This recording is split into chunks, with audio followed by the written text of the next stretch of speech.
শত মানুষের হৃদয়কে নাড়িয়ে পরপারে চলে গেলেন হিরো আলম।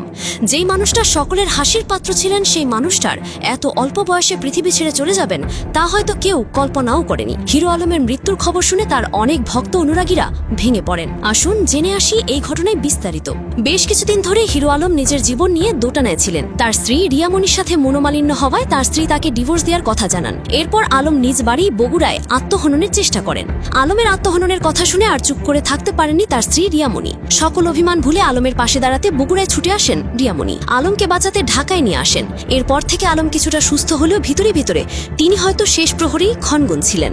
নিজের সময় শেষ বুঝে হয়তো স্ত্রীর সাথেই বিবাদ মিটিয়ে নিয়েছিলেন। বাকিটা সময় একসাথে থাকতে চেয়েছিলেন, কিন্তু তার হলো কই। তার আগেই সকলকে কাঁদিয়ে পৃথিবীর মায়া ত্যাগ করলেন হিরো আলম।